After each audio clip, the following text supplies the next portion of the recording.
যখনই কোন টেনশনে থাকবেন, ডিপ্রেশনে থাকবেন, কিচ্ছু লাগবে না। আমি সত্য করে বলে দিয়ে যাচ্ছি, কসম আল্লাহর। আমি যখন টেনশনে থাকি, কিছুদিন ধরে, মানে অল্প কয়েকদিন ধরে খুব আমাকে নিয়ে ক্রিটিসাইজ করছে সোশ্যাল মিডিয়াতে। আপনারা অনেকে পেতে পারেন বা এরকম। তো আমাকে অনেকে বলছে, হুজুর আপনি কোনো জবাব দিচ্ছেন না। আমি বললাম, কেন জবাব দিব? তারা আমার ভাই, তাদেরকে নিয়ে তো জান্নাতে থাকতে চাই। তারা আমার ভাই, তাদের অন্তরে একটু হলো তো রসুল প্রেম আছে, আছে কি নাই? আছে, আল্লাহর ভয় আছে। এখন হয়তো বা আমার কথার সাথে কথা মিলেনি, কিংবা আমার কোনো কিছু তার ভালো লাগেনি, আমার পোশাক আশাক হতে পারে, আমার চেহারা হতে পারে, অনেক কিছু হতে পারে। যদি আমি আলহামদুলিল্লাহ কোনোদিন মেকআপ একটু পাউডারও দিই না, বাবা যা আছে ন্যাচারালি আছে। তো এরকম অনেক কিছু আমাকে নিয়ে অনেক ক্রিটিসাইজ করছে সোশ্যাল মিডিয়াতে। তারা আশা করছে আমি কিছু বলি। আমি বলছি না, আমি কিচ্ছু বলবো না, আমি কিচ্ছু বলবো না। কাদা ছুড়ে করেই তো দেশটাও ধ্বংস, আমরা মুসলমানরাও আলাদা হয়ে যাচ্ছি। আজকে আমি বলছি, তিনি বলছেন, আমি যদি পাল্টা জবাব দেই, কোন একদিন হবে একজন একজনের সম্মুখীন হলে চোখে চোখ রেখে কথা বলতে পারবো না, সালামটাও দিতে পারবো না, কেমন আছে জিজ্ঞেসও করতে পারবো না, ঠিক কিনা?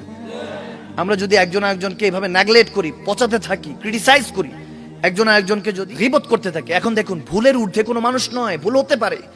একটা সময় ছিল ক্যামেরা ট্যামেরা এগুলো ছিল না, ভুল হতো কিনা আমরা জানিও না, কে কিভাবে চলতো জানিও না, দেখিও না। এখন ক্যামেরার অভাব নেই, আমাদের নাম শুনলে হয়তো অনেক ক্যামেরা পৌঁছে যায়, দেখা যায় কোথা থেকে কাইটা কোথায় লাগায়, কোনো তো হিসাব নেই, আছে কি নাই? বলি একটা ধরায় দেয় আর একটা, এরকম অনেক আছে।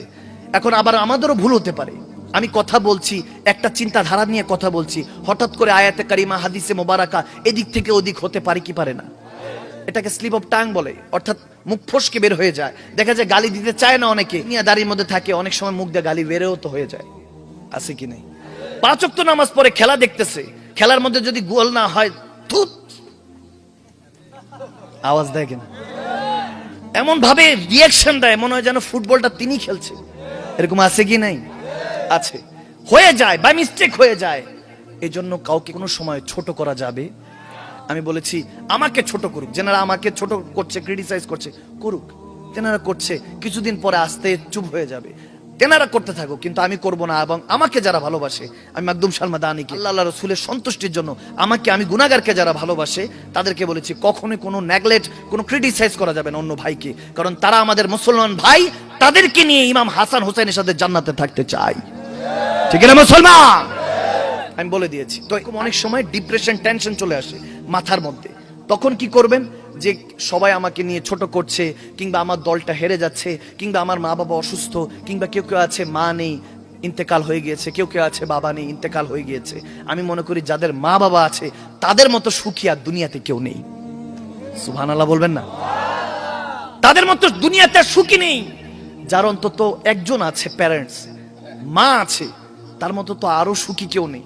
আর যদি বাবা থাকে, আমি মনে করি মা বাবা একজন যদি বটবৃক্ষের মতো ছায়া দেয়, বিছানায় পড়ে থাকলেও সেই মা বাবাটা হয়তো বা আপনার জন্য এখন রান্না করে রুজি রোজগার করে আপনাকে খাওয়াতে পারবে না, কিন্তু ওই বিছানায় শুয়ে শুয়ে আপনাকে ওই বটবৃক্ষের মতো ছায়া দিবে, আপনার জন্য দোয়া করবে, ঠিক না? ঠিক না?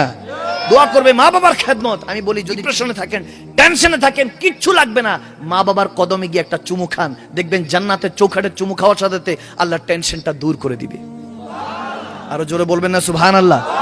আর নয়তো বা শেষ কথা, মসজিদে যান, নামাজ আদায় করেন 5 ওয়াক্ত, নয়তো বা 2 রাকাত নফল নামাজের নিয়ত করে সেজদায় গিয়ে সুবহান রাব্বিল আলা বলে সমস্ত দুঃখ কষ্ট আল্লাহর কাছে বলে দেন, দেখবেন অন্তর থেকে সমস্ত বোঝা নেমে যাবে। সুবহানাল্লাহ। দেখেন, প্র্যাকটিক্যাল একটা জিনিস বুঝাই। এটা কি? পানির বোতল, ঠিক না? এটা কতটুকু হবে? এখানে লেখা 500 মিলি, 500 মিলি, 500 মিলি লেখা। যদি পানিটা পুরো ভরা থাকে, আপনাকে যদি বলি যে আপনি এভাবে রাখবেন, হাতের মধ্যে রাখবেন, কিছুক্ষণ রাখার পরে দেখবেন যে না, এটা তো হালকা জিনিস, রাখা যায়। গভীর খেয়াল, এটার ভার, এটার ওজন খেয়াল করবেন। এভাবে রাখতে পারবেন অনেকক্ষণ, এভাবে রাখতে রাখতে রাখতে রাখতে দেখবেন যে 500 মিলি এটা তো রাখতে কষ্ট হচ্ছে না। 1 মিনিট, 2 মিনিট, 5 মিনিট, আধা ঘন্টা রাখতে হবে। আধা ঘন্টা পরে এটা আপনার কাছে মনে হবে যে 500 মিলি না, এটা 500 কেজি মনে হবে। কারণ ভার আর ওজনের বিষয়, পড়াশোনা যারা করে তারা বুঝবে এটার ভার আছে, ওজন আছে। এই ভারত্বটা অনেকক্ষণ নিতে পারবেন না আপনি। 500 মিলি আপনি 2 মিনিট, 5 মিনিট রাখতে পারবেন, 1 ঘন্টা আপনার রাখা সম্ভব না, মনে হবে যেন অনেক ভারী হয়ে গেছে, 500 কেজি হয়ে গিয়েছে। তেমনি ভাবে যত কষ্ট দুঃখ আছে মনের মধ্যে রাখবেন না। কষ্ট দুঃখ, ডিপ্রেশন, টেনশন, এটা যতক্ষণ রাখবেন ততক্ষণ ভার লাগতে থাকবে। যখন আস্তে করে সামনে কাজ শেষ এভাবে রেখে দিবেন, হালকা হয়ে গেল হাতটা, ঠিক কিনা? ডিপ্রেশন, কষ্ট, দুঃখ, টেনশন কেউ যদি আপনার নামে গীবত করে, চগলখড়ি করে, যা কিছু আছে অন্তরের মধ্যে যদি রাখেন, লালন পালন করেন, এটা বাড়তে থাকবে, বাড়তে থাকবে।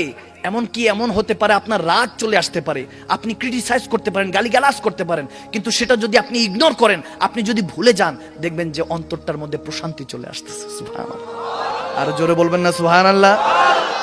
এই জন্য ভাইরা আমার, বাবারা আমার, এখন দরকার ভ্রাতৃত্ব, ভালোবাসা। আমার রসুল আরবি ভালোবাসা দিয়ে বিশ্ব জয় করেছেন, সে আদর্শ নেওয়ার দরকার আছে কি নাই? আরো জোরে বলেন, দরকার আছে কি নাই? আল্লাহ কবুল করুক, সবাইকে কথাগুলি বুঝার তৌফিক দান করুক, আমিন বলেন। মহব্বতের আওয়াজে বলুন আল্লাহুম্মা আমিন।